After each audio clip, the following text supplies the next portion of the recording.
Do you really want to sew buttonholes in your chiffon blouse? I don't. And I know how to make buttonholes, but in chiffon, oh, not for me. All right, so here is the easy way. Hi everyone, I'm Laurel Hoffman, and I'm sharing with you in my books and videos the information I learned when I was trained in the industry. There I learned how to draft, fit, and grade patterns for the factories. When the industry was going offshore, I decided to write it down. And this is how you do it.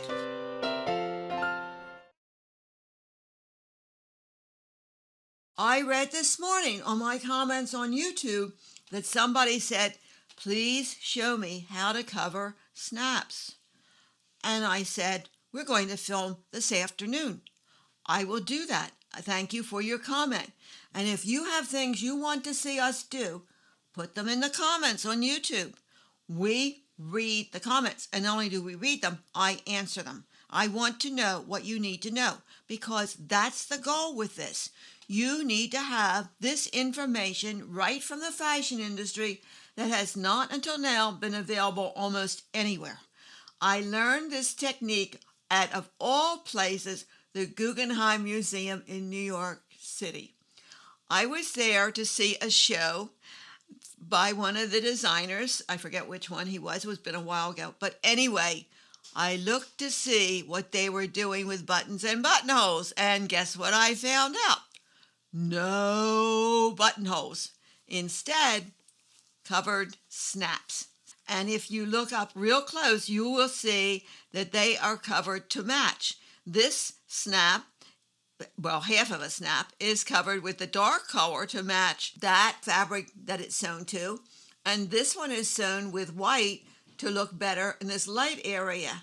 And then a button is sewn on top, and there's no buttonhole that you have to sew because there's no buttonhole needed. Plus, you don't have to take the chance with chiffon, which, as we know, will do all kinds of nasty little things if you just look away for 2 seconds. So then you snap it together, and what you have is a closed cuff. And looks pretty good, right?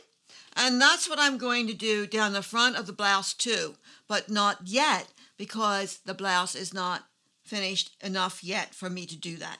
I have cut out a scrap of fabric here, just a little scrap, and I'm going to take my needle and thread, which I threaded and now has disappeared. Oh, here it is. I found it. Things just ride around in your sewing room. You ever find that happen to you too? Hi everybody. I'm showing you a book that I wrote. This is Sewing Techniques from the Fashion Industry. It's available on Barnes & Noble. All the procedures in here are procedures used in the industry to produce high-end garments. Here you see button sizes, so you know what size to make your buttonholes. How to do hems, color analysis. It shows you how to put a gauge on your sewing machine. Everything in the industry is sewn on gauge. That's how we manage to control the fit. And it shows you how to make pockets, how to sew it so you don't see the stitching. At the end of each chapter are the mock-up patterns that you need so that you can make a mock-up and learn how to do the procedure before you're doing it in your garment. The book includes how to put in a successful kick pleat. See how it is? And it goes all the way up to the top. In the back, it shows you how to make a pull-through miniature dress. This is very valuable information. And notice, do you see? No hand stitching. The hem hangs on the lining. See, this is all cut to match through the sides. It's all matching up through the shoulders. You learn how to cut to match as you make this little dress. And this procedure you will use if you're making your daughter a prom gown, if you're making yourself a pullover top. And this is something that is only done in high-end, so you'll be learning high-end skills. This is the book you need. See you soon. Bye for now. All right, and so what I'm going to do is I'm going to lay this here, because that's the way it's going to go. And I'm going to just sew around in a circle. No, actually, I'm going to do it like, it'd be better if I do it this way. So I've got the half of the snap on the bottom, and I'm sewing around in a circle. This is not easy to do. None of this is easy to do, but you can do it. I've taught more than 500 students, I think, at this point. It was rare that I ever had anybody that couldn't do it. It just didn't happen. I showed them, and they did it.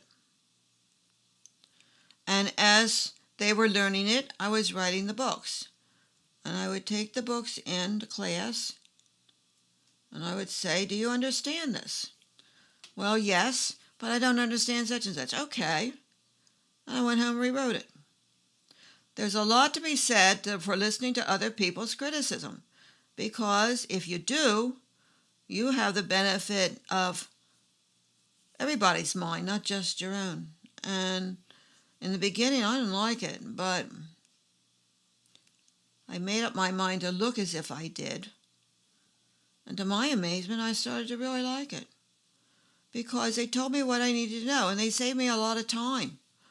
All right, this is really miserable sewing to go around here. This isn't easy to do. It's just kind of a nuisance. This is something, again, you do while your husband's watching tennis on TV and you got nothing better to do anyway. So you make this kind of stuff. Don't do this in the daytime. You got things better to do than this. Oops. Come on here, do this. My thread tangles up on me too. Don't think this only tangles up on home sewers. They tangles up on professionals as well. Everybody has the same problem. All right, I think I got that fixed now. Come on. What's the matter with this thing? Ah, I see what it is. Let's see, this is going to go over this. Looks like I have enough gathering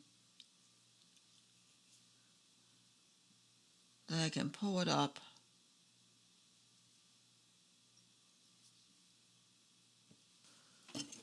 All right, you can see that this is frustrating, but it's worth the effort. It's certainly better than making bound buttonholes in chiffon, let me tell you.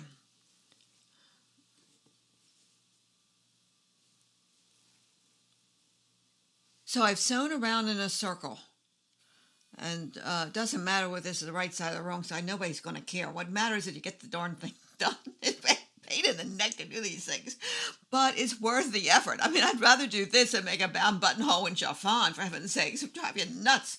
All right, so I've done pretty good. All right, so now what I'm going to do is I'm going to lay this over top, and I'm doing the worst one so you can see, because you won't have to worry about getting this little plug through on the other one. Now I need to take a snip in here. I think it's going to go down now. Ah, it did it. It did it. Hooray. Hooray, hooray, hooray. All right, so there we go. And now we've got this all gathered up in here.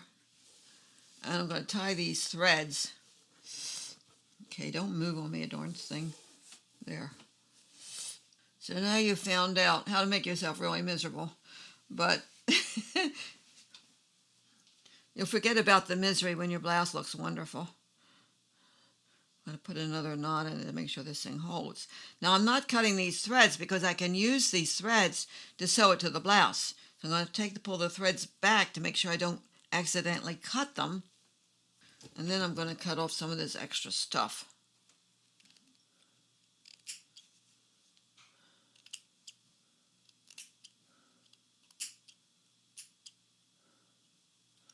You have to be careful not to have too much stuff there, because you don't want to wad in the blouse. All right, now, when you actually sew it to the blouse, it'll lie flat. So there we have one finished. And you do the same thing with the other. All right, and in the meantime, I'm going to put it back on the card like this.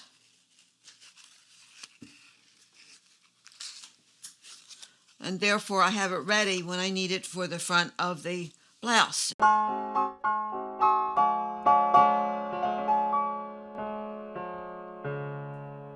Since the last video we put up, I did a little more work on the blouse, because I don't think you want to watch step by step forever and ever and ever, when I can do some of it off camera and we can speed up the process so you can see how the whole thing is done without missing anything, and yet not watch endless amounts of just time fillers. So this is the front of the blouse, and before I didn't discuss cutting to match, but if you look down the front of this blouse, which is laid here, you will see it matches all the way up. All right, how do you do that? And the answer is, it's in my book, but I'm going to tell you right now. You have a right pattern that comes off the pattern packet. You trace that off, and then you trace off a second one, and you turn it over.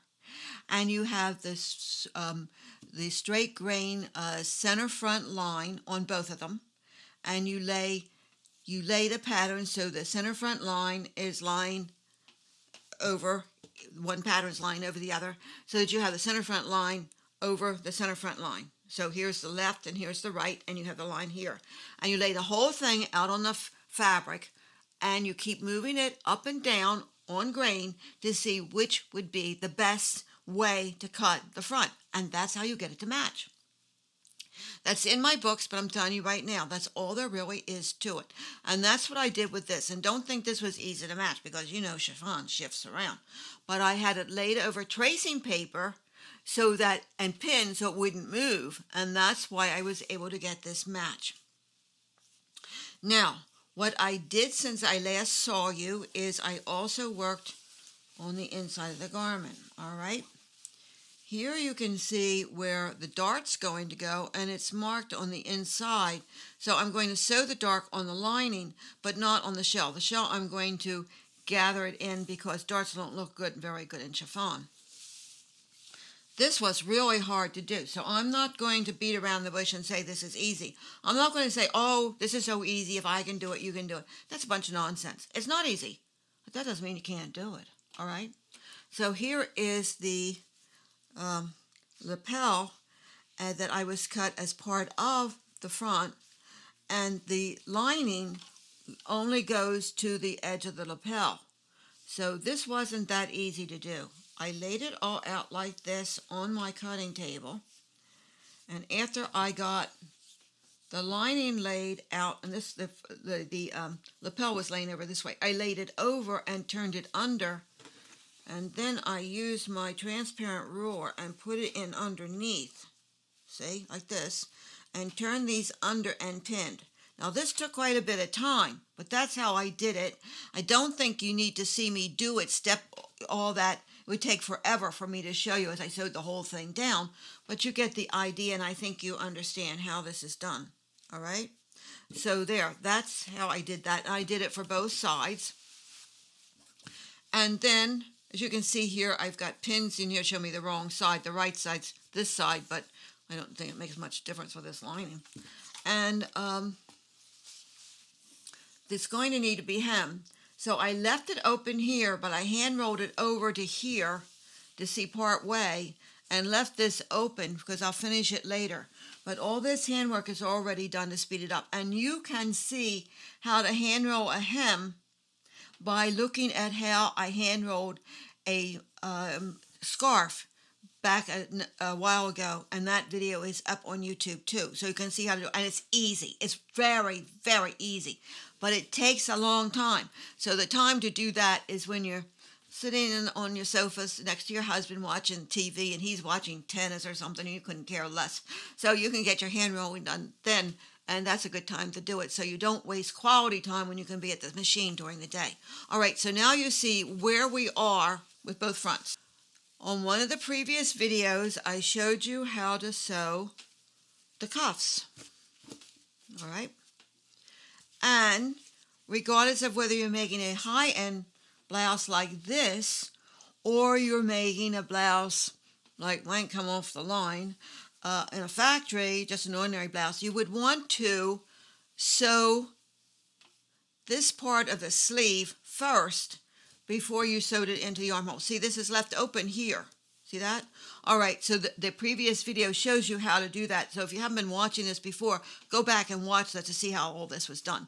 So the cuff is on, and this stay stitching in here, I think home sewers call it understitching or something, but the industry calls it stay stitching. That's holding this in place, and you will see that because this is chiffon, I have avoided putting buttonholes in it. Who wants to put buttonholes in chiffon? Let's face it, you don't want to make yourself miserable. All right, and I have sewn a button on top, and I have put covered snaps underneath so that I don't have to be bothered with buttonholes. Please, if you are subscribing and you wish to make comments, do so.